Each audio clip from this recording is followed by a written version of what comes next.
Mute किया हुआ mute किया हुआ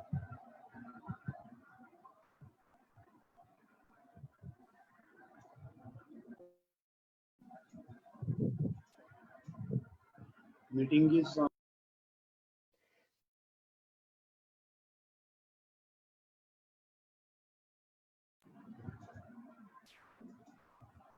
Assalamu alaikum everybody, and welcome to our second webinar on an approach to structured clinical examinations.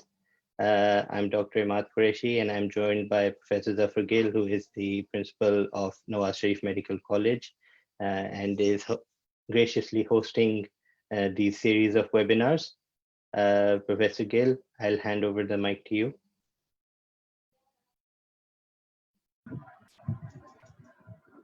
Thank you, Imad. I'm very much grateful all that the participants available in that live transmission on YouTube and live Facebook. There were a few questions last in groups of on the Facebook regarding the PLAB 1. We discussed with each other. All that questions must be answered, and that is my appeal to all that participants, because all that effort is for you people. You must ask any of the query that is available in your mind. That means that we should have some sort of a two-way communication with each other.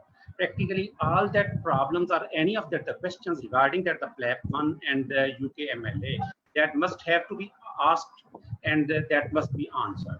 Like that all that questions that are being answered in first session of this today's webinar. That my appeal is that this activity is for all the doctors available in Pakistan and whole of this region, including the neighboring countries also. And you must ask that question, that we must have a proper feedback of all that our activity, and we want to have that genuine sort of a feedback from you people. Okay, and we will be conveying all that questions to our guest speakers, and he must be answering all that question. If any of that question, if that remains unanswered or not, you are not satisfied by the answer, or any of the query you are having about this segment, you may have that right on over the Facebook or the YouTube page of group. Okay, that will be answered in that next seminar. Okay, over to Amar. Over to you. Right, sir. No, thank you very much, sir. So this is absolutely for everybody who has been watching us, who's seen our first webinar and who has sent us questions. Thank you so much for your questions. You have sent us one very popular question, which has been asking about PLAB 1 as, we're talking about structured clinical examinations, but to get to that, especially to get to PLAB 2, PLAB 1 is the first hurdle. So we'll be answering that question shortly, inshallah. Just before I start on that, I'd just like to lay out the agenda for today in case any of you have just joined us and not caught up with the post that we had on Facebook. Today's agenda is going to be starting with talking about PLAB 1 resources and how to prepare for that, which we will try and cover in the next 10 or 15 minutes. After that, we're going to talk about how to take a history in a structured clinical exam, talk a little bit about the intricacies and how to make it quick and slick, and how to maximize your chances of scoring high. We will follow that up with a sample history. We'll give you an example of taking a difficult history, especially something around the lines that is difficult or sometimes very awkward and embarrassing for people to talk about. After that, we're going to hopefully be talking about an approach to examination of different systems as part of a PLAB or an OSCE scenario. And we'll try and close it up a little bit with talking about what happens when your station or your exam scenario includes discussing the diagnosis or the management, either with the patient or with the examiner. And we'll finish off like we did last time by trying to answer any questions that are asked. So please keep your questions coming. And like we said, We've dedicated the first 10 minutes of today to answering the most popular question from the last time, but we haven't forgotten other questions. We will try our best to answer those either in writing or at some point later. Thank you very much. So when we talk about these high-stake exams, the structured clinical exams are definitely one part of them, but they're often preceded by a written exam. And the most common exam that we were asked to give some information about was the PLAB-1 exam. I said last time, and I will repeat, that it is quite difficult to talk about every resource that is available, and we don't want to have missed anything.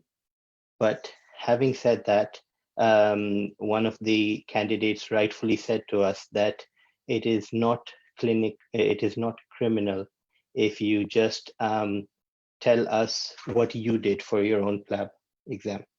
And absolutely, I'm happy to share that, although I must tell you all that I gave my PLAB-1 exam some 6 years ago. So when we talk about any exam, it's always good to start with knowing what the curriculum for that exam format is. Especially as an educationist, I think if you are unaware of what the curriculum is going to cover, then it is quite difficult to prepare yourself fully for that exam. Having said that, I think that we are very fortunate that the GMC on its PLAB-1 website page tells us what to expect in our PLAB exams, and it guides you towards the foundation program page. And if you go to the foundation program page, that is links through, or you have link for that on the GMC PLAB-1 page. It shows you what the curriculum is for the PLAB exam, for the PLAB-1 exam. So that is always a good starting point, so that you can see what the differences are and what the detail or what topics you need to cover that might not have been taught to you in your medical school or you have not covered so far as a doctor. Some of these are with regards to GMC's good medical practice. And obviously that is one of the things that you need to be aware of. But in addition to that, once you know what the PLAB-1 exam is about, you can start preparing for it. Secondly, obviously there's a lot of, it's good to know the curriculum, but what reference sources or what books are you going to read to prepare yourself for the PLAB-1 exam?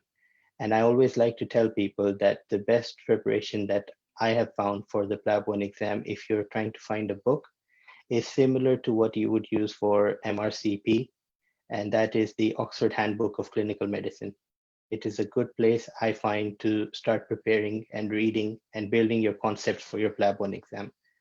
If there are any topics that aren't covered but are part of the curriculum, the second reference book I would recommend is the Oxford Handbook of Clinical Specialties. Obviously, there are a lot of books that might also be targeted specifically towards PLAB. And I didn't use any of these in my own preparation, so I wouldn't know where to begin to tell you.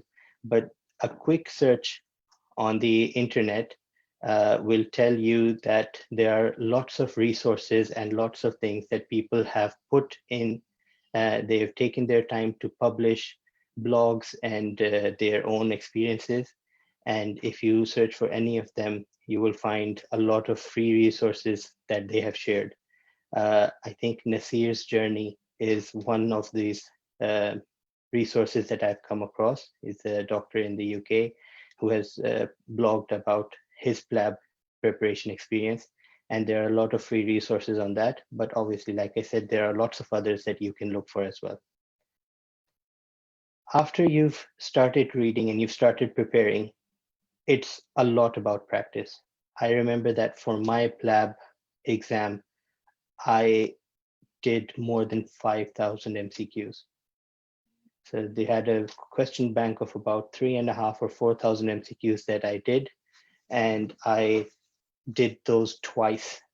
So I did all the MCQs, and then any ones that I got wrong, I did them again.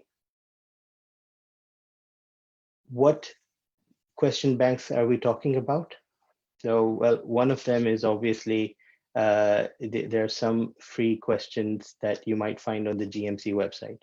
And that is just to give you a flavor of how complex these questions are and what kind of questions may be asked. In addition to that, there are lots of resources, like the Bromleys have their exam resources. Past Test have some, BMJ on examination have resources and MCQs. The one that I used for my exam preparation was a website called Pass Medicine, PASSMEDICINE, and they had a resource bank of about 3,500 questions, which I paid £10 for a sorry, which I paid £10 for a 4-month subscription. And I found that was all I needed, in addition to reading the Oxford Handbook of Clinical Medicine and take reference from Oxford Handbook of Clinical Specialties for other topics that weren't covered.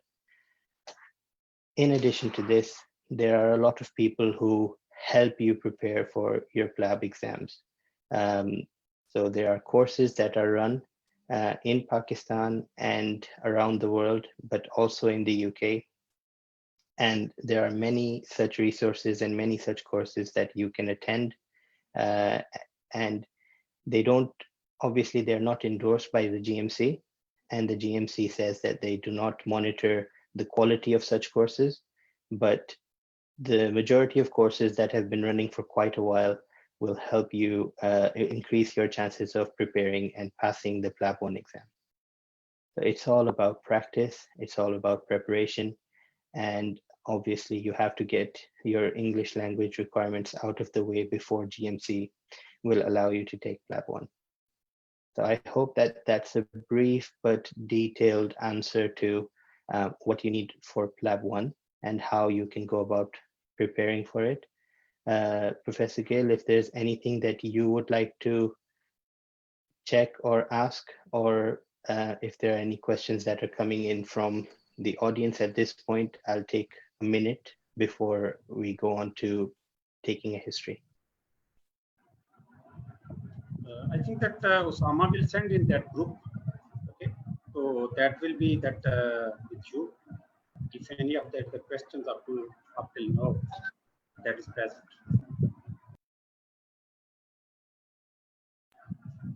Ahmad, please, you continue. Right, sir. So thank you very much. Let us talk a little bit about how do you take a history during a structured clinical exam. Now, a really important thing to remember in all of this is that different exams have different timings and they have different objectives. So you need to be aware of the exam format. You need to know how many minutes you are going to have to complete your instructions or the task that you have been given. In the PLAB 2 exam, this is traditionally 5 minutes. In more specialist exams or for other specialties, these can be as much as 8 or 10 minutes as well. So always keep this in mind. And when it comes to taking a history, it's just going back to the basics. It's trying to get as much information out of your patient as you can. To do this, obviously, you have to introduce yourself. You have to build a rapport with your patient. You have to, make them feel comfortable disclosing information to you. And they can only do that if you come across as somebody that they can trust and somebody who is non-judgmental in the way that they ask their questions, and also has a little bit of empathy when they talk to their patients. So we'll cover all of these in a little bit, but please keep those things in mind, that you have to have a good start to taking the history by introducing yourself, making your patient feel comfortable, making sure that you are both there for the same reason. And then once you go on from that, it's about being empathic, kind, considerate, and non-judgmental. And we will give you an example of how to do this with a history that we will take in a bit. So when it comes to taking an approach or talking about or taking a history, we all know the format. We've been taught it from medical school. You start with a presenting complaint, you take a history of presenting illness. After you've done that, you take a medical history, you ask about what drugs the patient is on, any allergies, you take a family history. Then if there are any other relevant histories for that particular presentation, like travel or obstetric history, or for children, there might be a history of, safeguarding or social services, or are the parents related to each other. You would want to know that. You'd want to know a sexual history if you've got something that you might be concerned about, an STI or about assault. And all of those things you would need to be able to get. So that is another thing that you have to be careful about and you have to cover at all times. So when we talk about these histories, and we know this format, and after you finish that, obviously you're going to go on to your socioeconomic history, and you're going to then move on to examination or trying to develop a diagnosis, which is fine. But one thing that we don't often get taught as well in medical school is how to take that history of presenting illness and how to do it in a way that we don't miss anything. So I would like to talk to you about different approaches and different mnemonics that you can use to get the history of a presenting illness. Now, often, a lot of the times, or I would say at least half of the times, the reason a patient comes to the hospital, or especially in my case, to the emergency department, is when they are in pain. So taking a history of pain is essentially important in my profession, in my specialty, but it's just as important for everybody else. So let's begin with, how do you take the history of presenting complaint or illness when that complaint is pain? The reason I take this separately is there is a generic approach that works for pain but misses out on a few important questions or characteristics. So the mnemonic that we use for taking a history of pain is Socrates. So Socrates is Socrates, and once you know where that the patient is coming with pain, you can go straight into that and ask, what is the site of the pain? When was the onset? Can the person describe the character of the pain? Does the pain radiate anywhere? Are there any other associated symptoms? Is there any timing fluctuation in the pain? Are there any escalating or exacerbating or relieving factors for this pain? So that's where the E comes in, exacerbating and relieving factors. And then you'd want to know what the severity of the pain is as well. So Socrates is a good way to approach pain. After that, the next one is when patient comes in with a complaint that is not pain related, then you can have a different approach. And you will see that most of the things are covered in this as well, but it's slightly more tailored to non-pain complaints. And that is ODIPARA, ODIPARA. And again, the O starts with onset. The D starts with the duration. The I is for the intensity, and the P goes on to ask about sorry, I've just lost my chain of thought there. A is for any aggravating factors, R is for any relieving factors, and A is for any associated symptoms. So this is what ODPARA stands for, and I will get back to you in just a bit.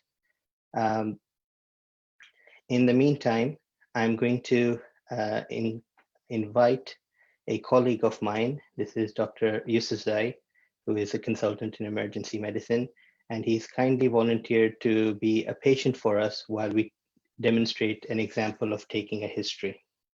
So I am inviting Dr. Yusufzai into the room.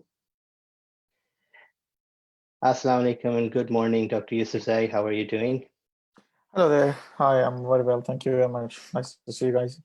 Yeah, no, wonderful. Thank you so much for volunteering to be a part of today's history-taking example and scenario.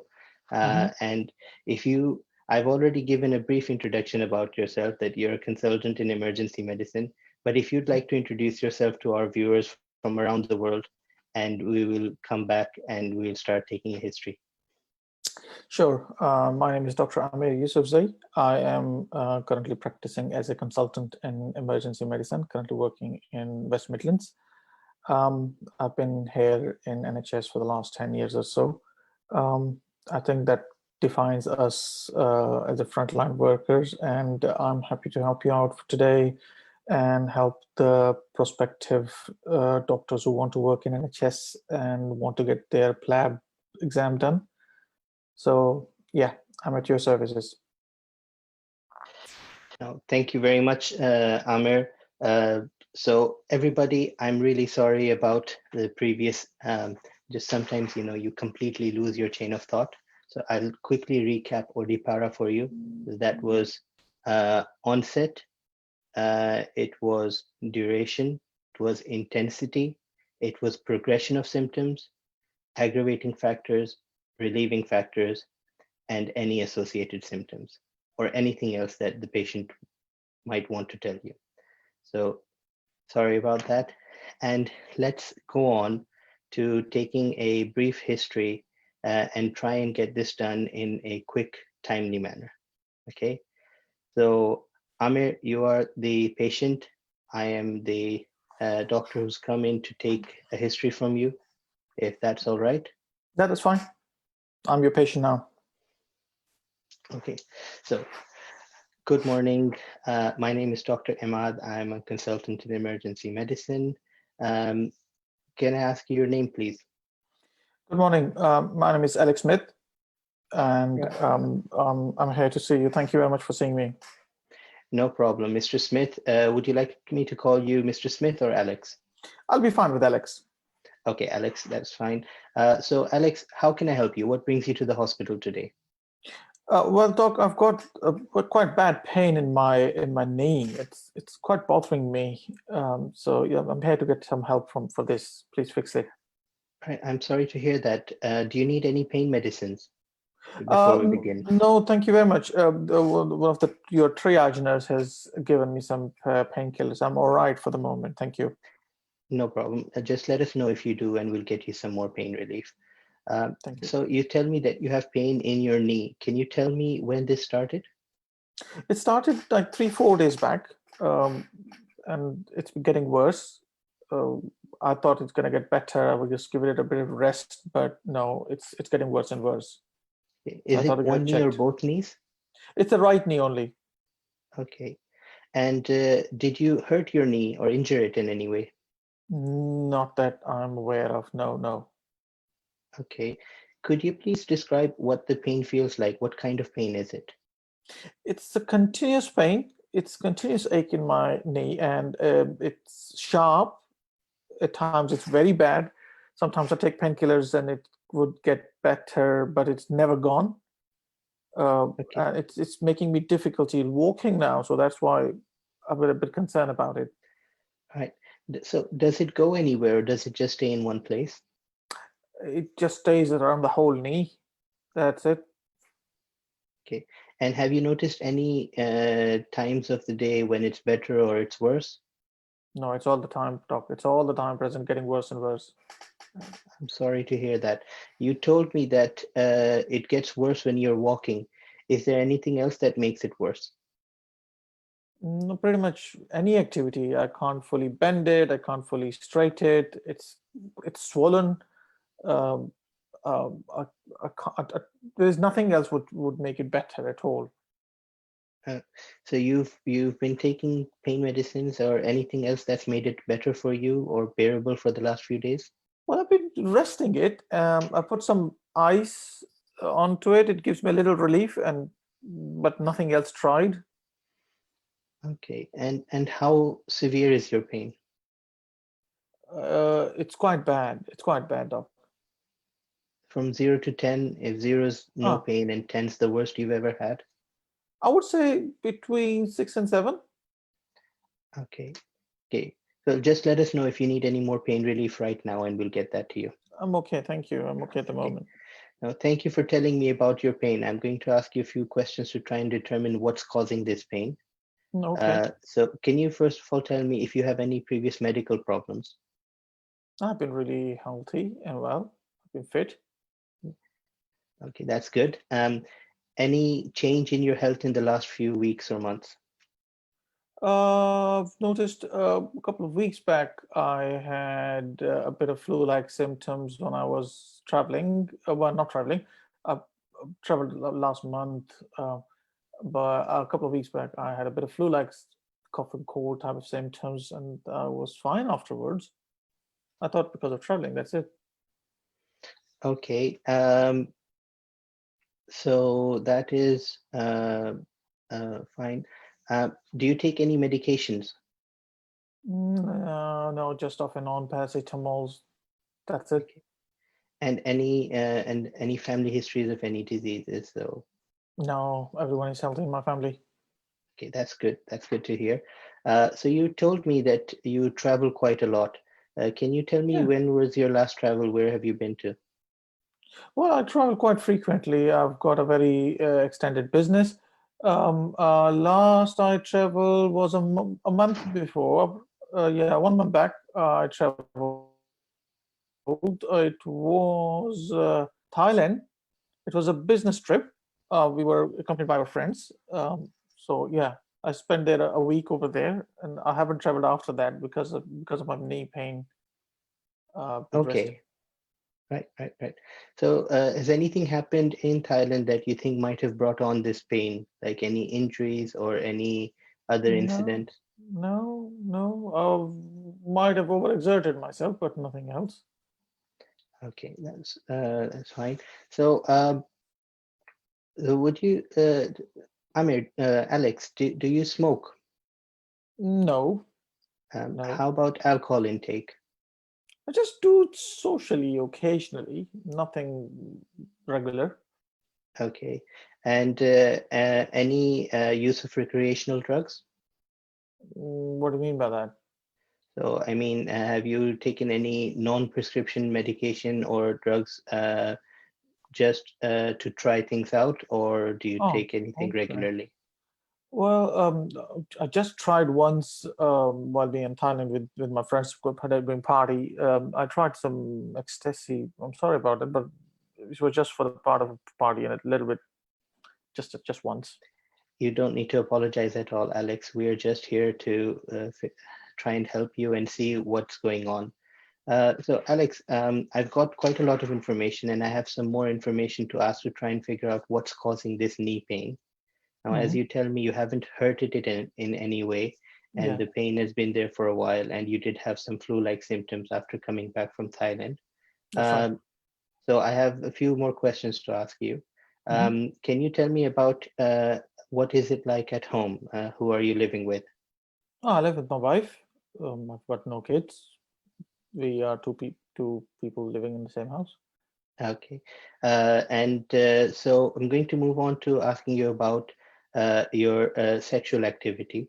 So you have your wife is one sexual partner, I assume. You have any other sexual partners? No, I've been in single relations with my wife, and that's it. Okay. And so with your wife, do you have protected or unprotected sex? Well, it depends. Both. Okay. And in in the past, have you ever had any other sexual partners? Not as such any regular partners, not at all. Um, is this something to do with my knee or what? I mean, Yes, so we're trying to get as much information as we can to find out exactly what is going on with your knee. But you don't need to be worried. Anything that you tell me is going to stay between you and me, or if there's anybody else who I ask for help to treat you. okay. So I'm sorry when you asked this. I had one in Thailand when we were drunk. I used some drugs with friends partying out. I had the services of a sex worker just for one night. I thought it's all right because that's a social norm over there. And nothing happened afterwards. Okay, thank you for disclosing that information to me. I know it I'm must have been sorry about difficult. that. You don't need to apologize at all. So can you please tell me what services you use? So what kind of sex did you have, and was it protected or unprotected? It was definitely unprotected, and it was, well, what should I say? It was all kind of things. It was oral, anal, everything, doc. I'm sorry. Like I said, you don't need to apologize at all, Alex. So that is very important information that will help us to try and find what the diagnosis is and what's going on. So I've asked you about a lot of questions. Do you think there's anything that is important for you to tell me? Any other symptoms that you have? Well, speaking about it, I've been having some hot feeling lately, which is not normal for me. Been hot and sweaty.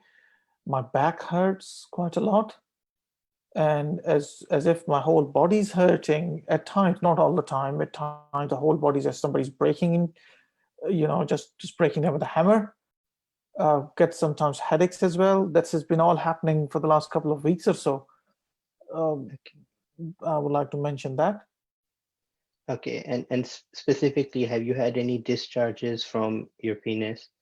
There was a little bit once I returned a couple of weeks later after I came back to UK. There was a bit, but not major after that. Okay, and any symptoms with your eyes? I got some burning sensations in my eye. My wife noticed that it was a bit red. That was a couple of weeks back, but it got better with that. Okay. Well, Amir, Alex, I've got all the information that I needed from talking to you, but if you could please remove your trousers and I will have a look at your knee, and then we'll go on to ordering some tests. All right, doc. Okay, I'll do so. Yeah, thank you. Okay. Thank you very much, Alex. Thank you. Right, everybody, that was a brief example of how to take a detailed history in something that is often very difficult or uncomfortable for people from all over the world, taking a history, a sexual history in for a complaint that initially did not seem like it warranted to have a sexual history taken. I hope that you were all able to appreciate that in this I was non-judgmental, I was not threatening. I tried everything I could to make my patient feel comfortable and to make him understand that we are on one team here and we are trying to do everything we can to improve this patient's, diagnose this patient and get his problem managed. Amir, if you'd like to add into anything, how do you feel about that interaction as a patient? You'll have to unmute yourself.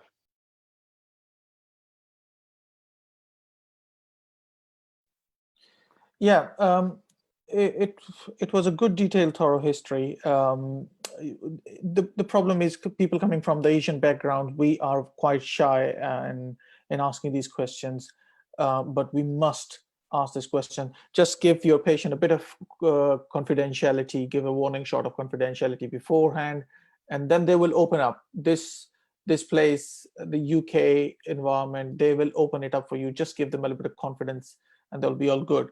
don't be hesitant in asking those questions. Learn about the buzzwords which the examiner wants to know. That would be the biggest tip. Go through the checklist of the do's and don't do's, the questions which you should ask, you must ask, because examiner will all go for by the tick boxes, and you have to pass this exam. But then after passing the exam, this becomes a normality in the UK NHS practice, that you will be asking this question quite frequently. But the only difference would be you would not have that time barring thing onto your nerves. You will have all the time on it.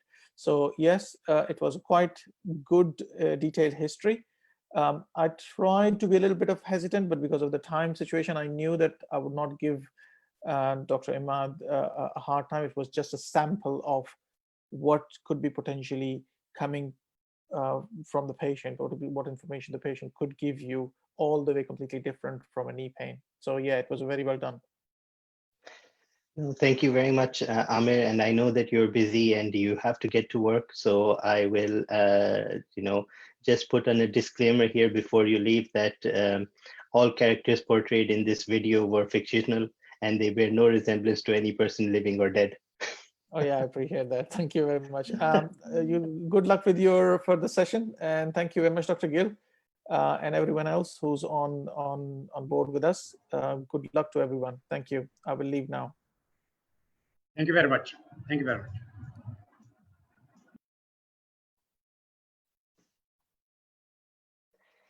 Okay, everybody. So that was just a little bit of an example or a sample history taking with a difficult history.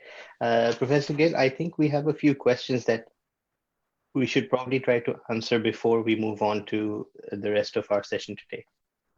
Definitely, we are having a few questions that have been forwarded by Osama. And can I read, or you can read it? If you wouldn't mind, Professor Gill. Okay.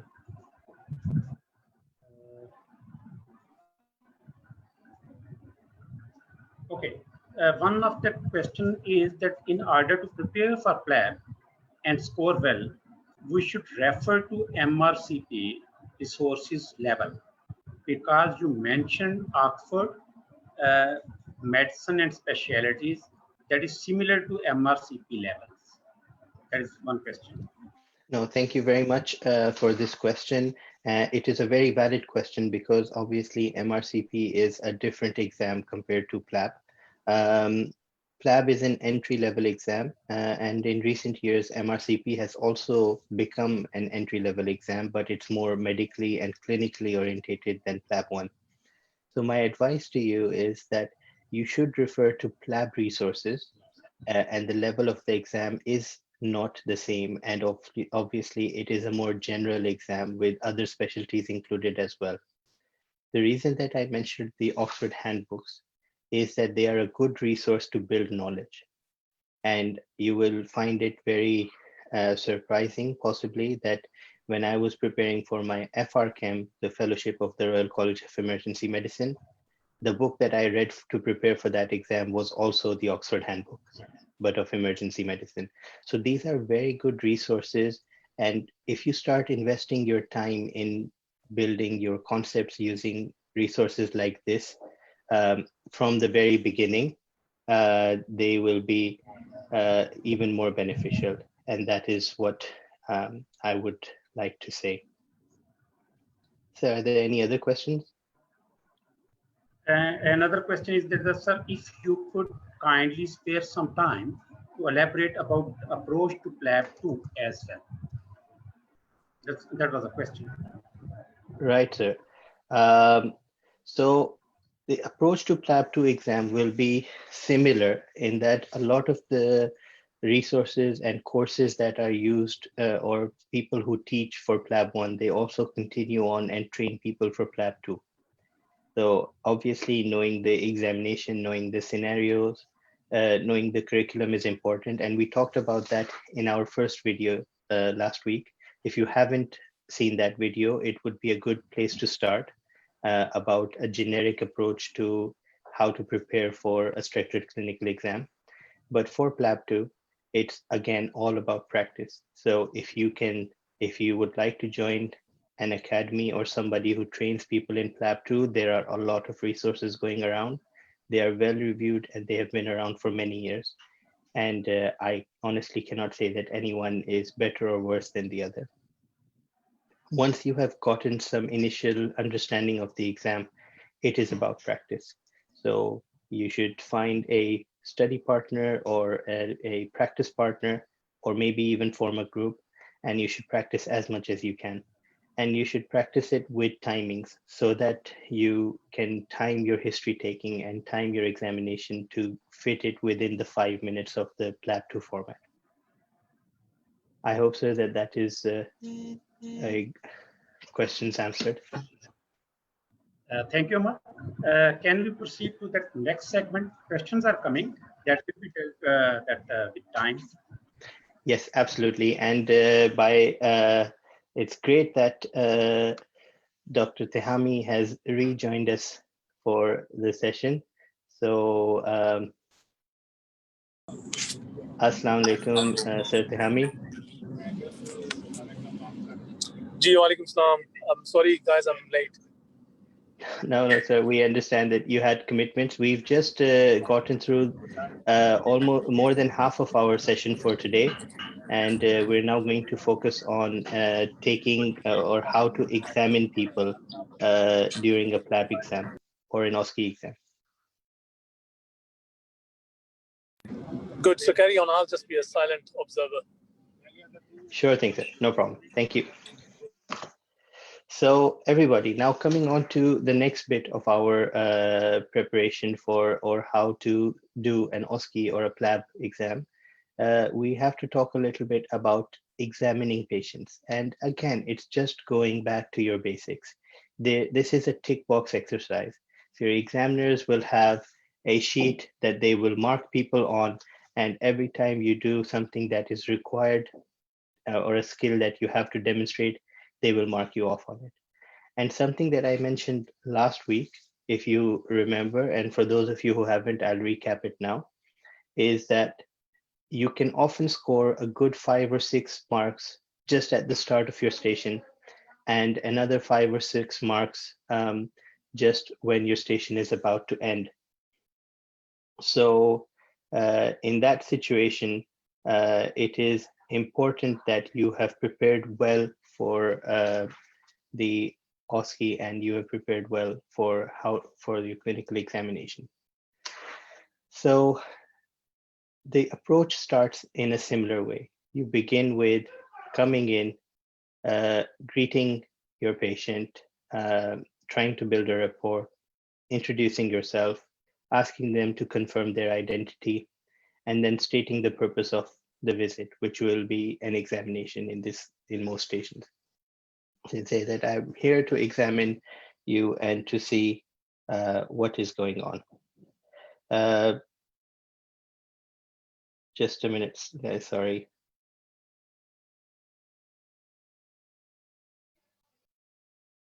So when you go in and you've begun that station, you will go in and you will do the GRIPS model, which is greet, build a rapport, introduce yourself, state the purpose, and start. And after that, you should also then be talking about, or you should start with the general physical examination, just like you would in an MRCP PACES as well, and how we've been taught in general.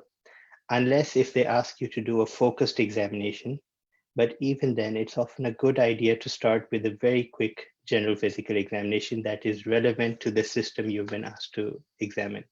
So for the cardiovascular system, for example, just taking the pulse and blood pressure, feeling the peripheral pulses, feeling the central pulses, and feeling any differences in pulses more peripherally, more distally, or bilaterally is a good way to start. Similarly, in a neurological exam, you might want to have a look at the eyes, or in a patient with GI symptoms, you might want to, or a GI exam, you might want to start with looking at the sclera for pallor and for jaundice. So these are good ways to start your station, and it gives you a lot of quick marks early on. The other thing we talked about last week as well is how to end a station. And ending a station is often something that we are poor at because we are running out of time, and sometimes we're panicking as well. But there are marks to be had to quickly recap your findings. There are marks to be had for asking the patient to get dressed again. There are marks to be had for saying thank you to the patient. And therefore, don't miss out these 3 or 4 quick marks that might be the difference between passing or failing the whole exam. So if you make it a habit to do that every time, it will be good for your clinical practice, but it will ensure, or it will maximize your chances of success in the exam as well. Having said that, if we talk about other things that, so there will be some exams in which you need to have a chaperone present. So like intimate exams, examining the genitalia, doing a per rectum exam, or a digital rectal exam. And in all of these, they expect you to have a chaperone present, even if the patient is of the same gender or same sex as yourself. So do not forget that at any time. Coming on to specific examinations, sometimes you will be asked to examine a whole system, like the cardiovascular system or the respiratory system or a neurological examination. And in those, the approach is often the same. You start with an inspection, then you go on to palpation. If there's percussion element involved, you will do that afterwards, and then you will end it off with auscultation. And be careful in your exam what the instructions say you should be doing. If they say to give a running commentary, or if they say to tell your findings at the end, if it says to tell your findings at the end to the examiner, then you have to try and complete the exam as much as you can in silence, although you can still say, right now I'm doing this, and right now I'm doing that.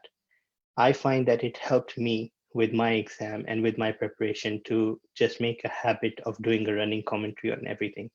So I'm asking the patient to expose. I'm having a look at their chest. I'm looking for any scars, any wounds. I'm looking for any asymmetry, which I cannot see. I'm trying to look for any signs of a deviated trachea. I cannot see that. I'm trying to look for, or I'm looking for engorged neck veins, and I don't see those. And that was just the way I went through my exams and managed to get through them. And then other exam stations or other examination scenarios will be where you're asked to do a specific examination. So for example, you might be asked to examine the visual fields or the visual acuity, or examine the eyes. So eyes is very broad and generic. It will include the physical, it will include an inspection, it will include everything that is involved, which will, some of it will cover neurology, some of it will cover other areas as well. So be careful and make sure that you read the instructions well and you do everything that they're asking you to do. In addition to this, another station that sometimes comes up is examine the lower limbs of this patient. And this is a station that I had, a patient who had peripheral vascular disease, and I was asked to examine the lower limbs. So when something like this comes up, again, this is not just cardiovascular examination, it is not just a musculoskeletal examination, it's a combination of everything. And as long as you maintain the same approach with inspection first, and then try and find, and then palpate, and then percuss, and then auscultate, if that is, but it wouldn't be as relevant in the lower limbs. But when you come to musculoskeletal examinations or joint examinations, it is all about inspection again, and then it is about palpation to look for any bony tenderness or deformity or crepitus. After that, you will have the patient do active movements and passive movements, and you will try and see what the range of movement is like. And then you will go on to neurovascular status distally. And if it's always good idea to examine the joint above and the joint below as well. And if you don't have the time, don't lose those marks. Say that I will examine the joint above and the joint below as well. And you should be getting 2 marks for that. So I hope that that was a brief intro into how to go about in an examination station. Professor Gill, is there anything that you would like to add or to ask, or you think that I've missed anything that I should clarify? Sir Tehami, please feel free to join in as well.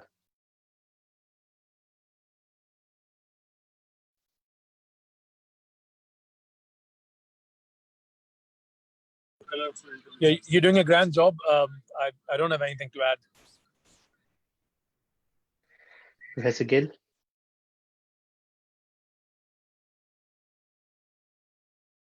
That's all okay. You did very well. You did explain very well. Can we have that few of that questions, or move on to that something other segment? Let's do questions really quickly, and that way we're getting questions answered in between segments and not making it continuously me speaking. One of the question is that someone is student of MBBS, and that the student did ask that he or she will be graduated in 2023, and the UKMLA will be applicable. Can I start my studying with the PLAB resources? That is a very good and a very relevant question. Thank you very much to the person. Imad, can you repeat the question? I didn't get it. Yeah, so it's a question from a medical student who is graduating in 2023. And at that time, PLAB will not be the exam that will be held in the UK anymore. It will be the UK Medical Licensing Assessment. They wanted to know if they can start using PLAB resources right now to start preparing for their UKMLA in 2023. So, may I answer? Yes, please, by all means, So, sir. so as we touched upon the subject last time, I think in this sort of at undergraduate level, the focus should be on knowledge-oriented study. So you got to have a sound knowledge base, and when you are sort of close to the finish line, that is a time when you start thinking about exam-oriented study. And if you've got a sound knowledge base, then it's much easier to convert that or sort of switch your gear to an exam-oriented mode. But at this stage, I'll suggest them that whatever material they have available, they can use PLAB material or USMLE or AMC, whatever material is available, so they can start revising. There's no harm in revising for those exams at this stage. But focus mainly should be on knowledge-oriented study at this stage. I think it's good to plan ahead, but not too far ahead. And this is so there is a very fine balance that needs to be maintained. So that's the only thing I'll say to that.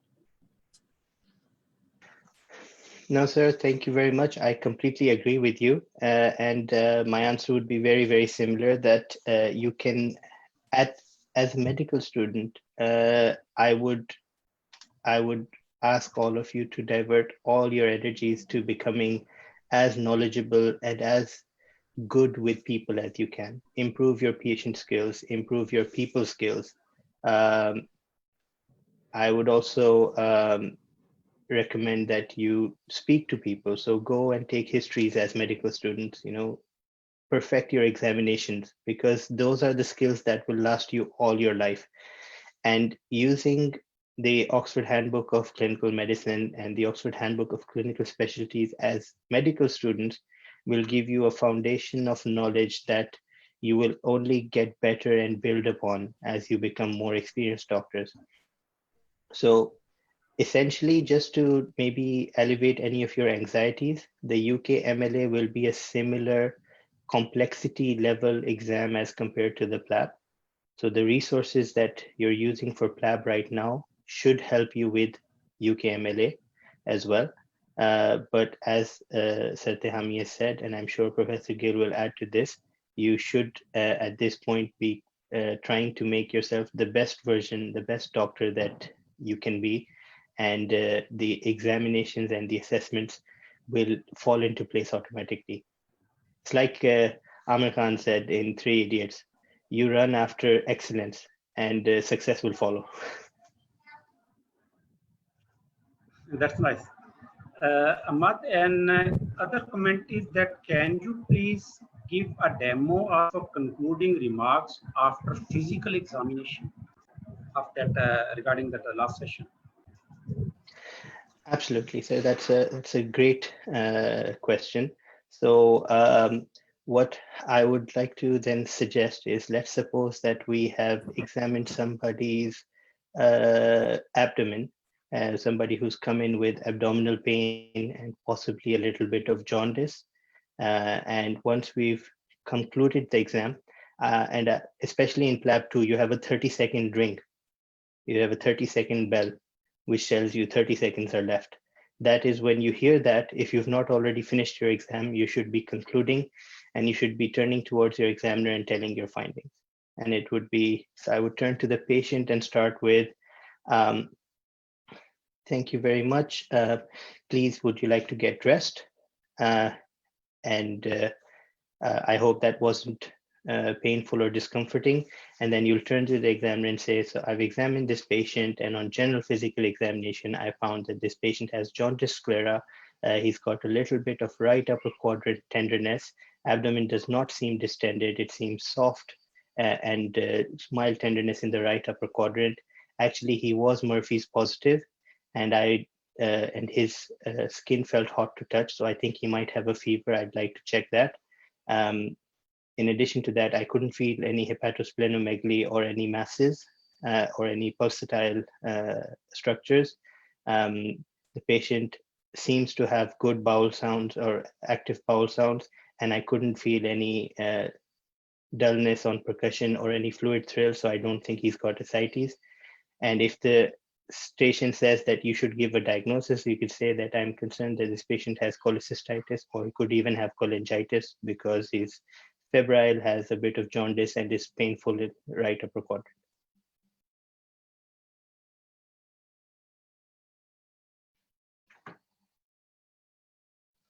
So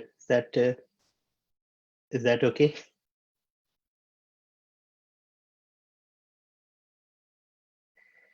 I'm going through some of the questions myself as well, and there are a few more questions that we will probably answer later on.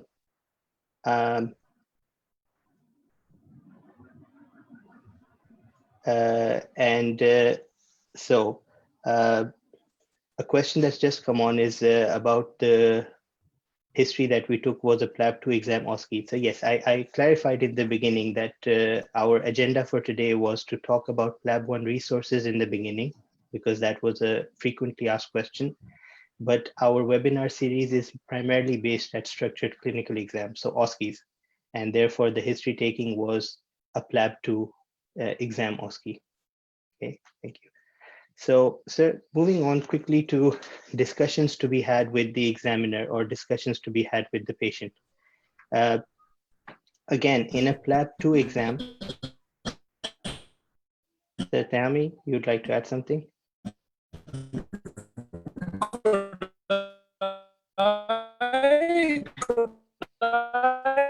Sir, you're completely cutting off. Your reception, I think, is quite shaky at the moment. So I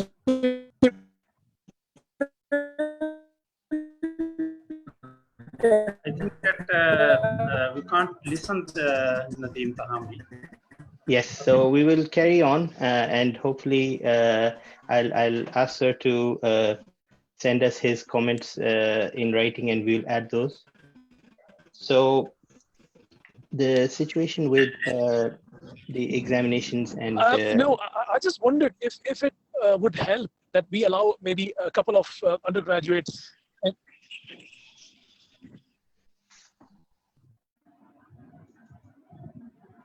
Yes, sir. Sir Tammy, you're muted. I think it's disconnected. I think so.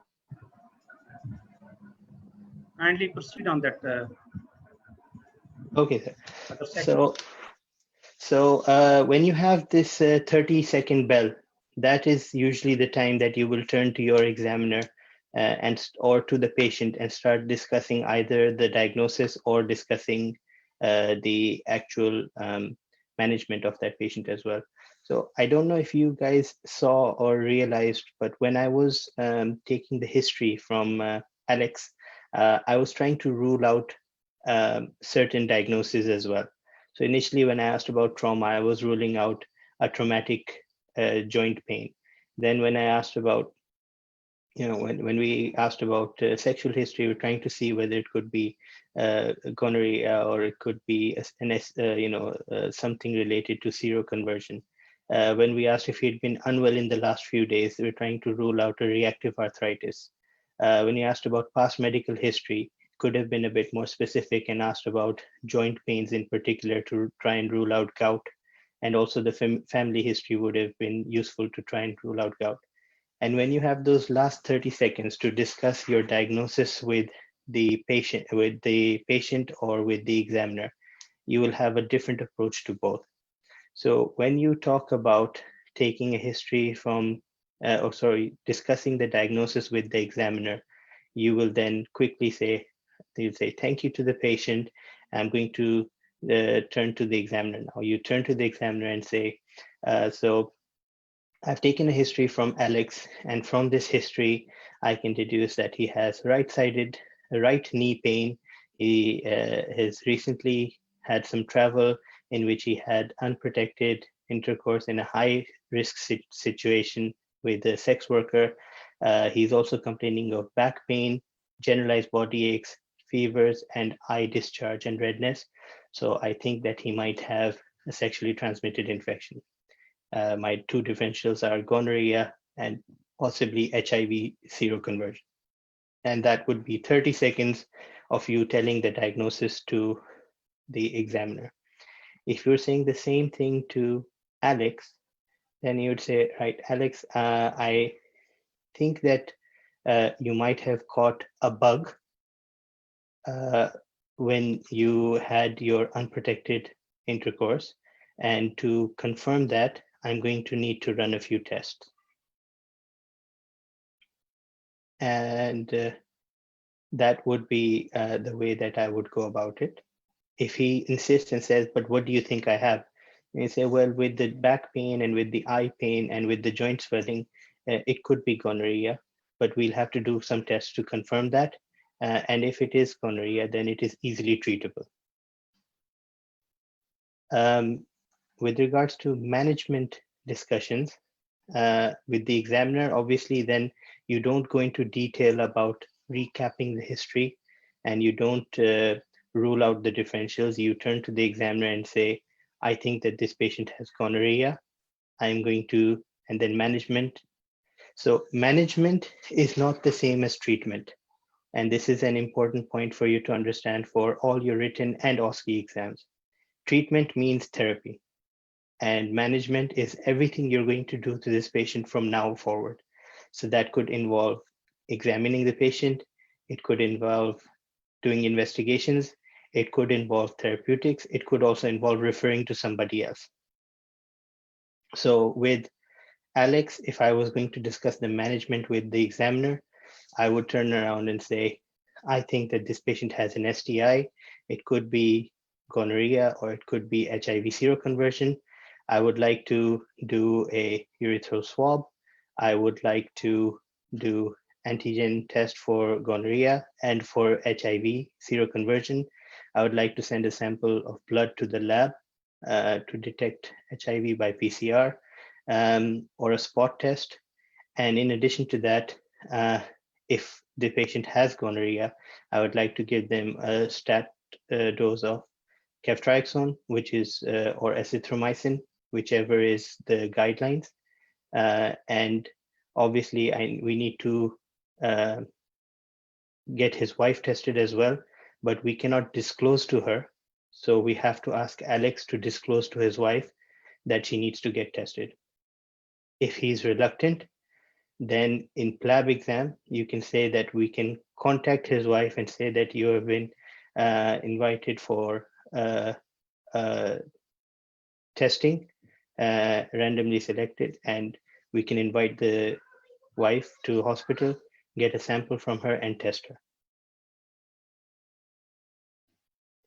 If we were discussing this with Alex, then obviously with Alex, we'll do the same thing.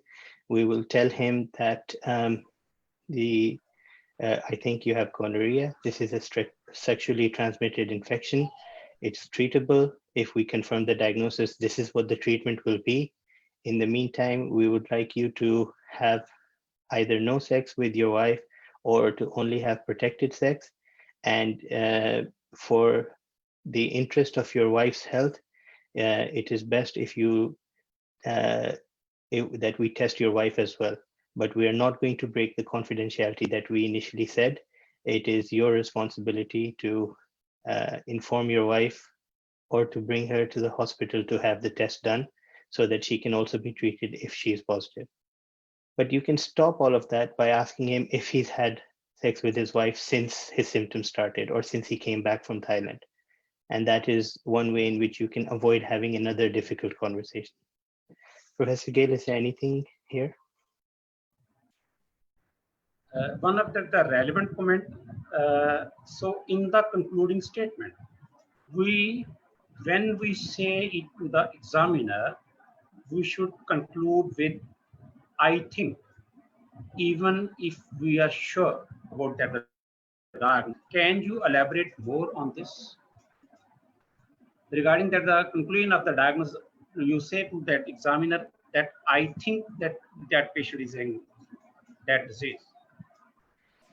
Absolutely, sir. So this is just continuing on with us being non-judgmental, and we have the only way that you can be sure for anything is if you have done a gold standard test. And if you have not done a gold standard test, then you can only think that the patient has it, or you can say that I strongly suspect that my patient has this, and this is the test I can do to confirm my suspicion.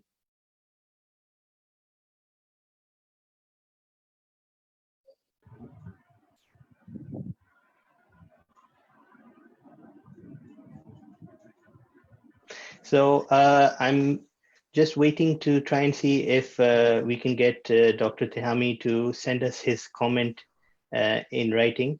But I believe that what he was trying to say was that we should invite a student or one of our viewers to participate with us.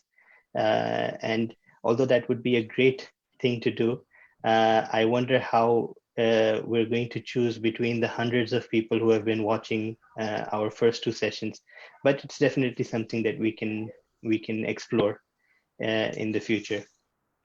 So I think there are a couple more questions that have been asked and put in our discussion.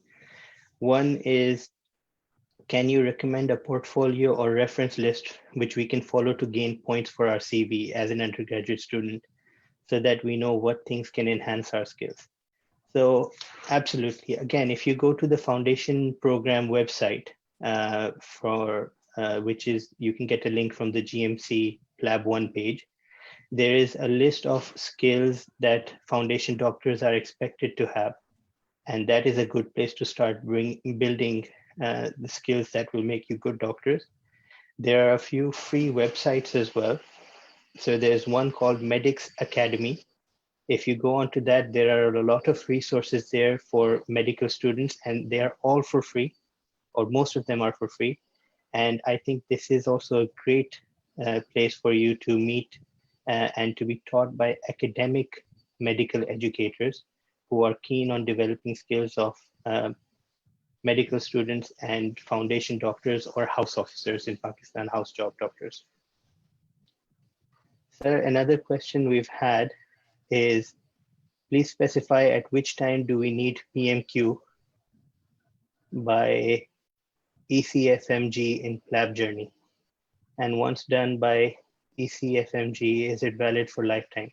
So I'm sorry, this is a question that I do not have the information for, as I do not represent the GMC or PLAB, and therefore we cannot answer this question at this point. I will try and get this information and get back to you. And another question that's come in is, are we asked to make a definitive diagnosis or to list differentials? So sometimes a definitive diagnosis will be very easy to determine. And in that case, you can start with that and say, and my differentials are number 2, number 3, and number 4. But if you're unable to come to a diagnosis, what you can do is you can say that I'm not sure what is going on with this patient, but the differentials I have in my mind are A, B, C, and D. And from the history, I ruled out E and F and G and H. And that would also be a good way to start. As long as the diagnosis that the examiners or the people who have set the exam think is that the diagnosis, you've mentioned that, you will be scoring. And if you add the other differentials that are possible, you should be scoring in that as well for thinking and applying your knowledge and the information you've got. I'm just going to go on to the comment section and see if I can find any other questions that have been asked.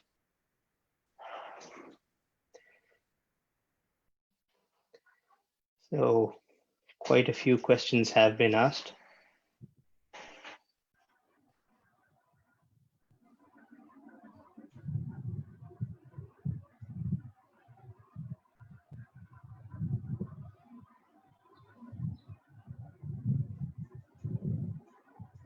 Most of the questions related to today's segment of the discussion mostly answered. And I think that people are quite missing Mr. Tehami practically. Most of the that remarks are about Dr. Nadeem Tehami, that he's not available, they can't listen. We have a lot of people who have been quicker than me in pointing out that P in ODPARA stands for progression of symptoms. So thank you very much, everybody who's helped remind me about my slip of memory.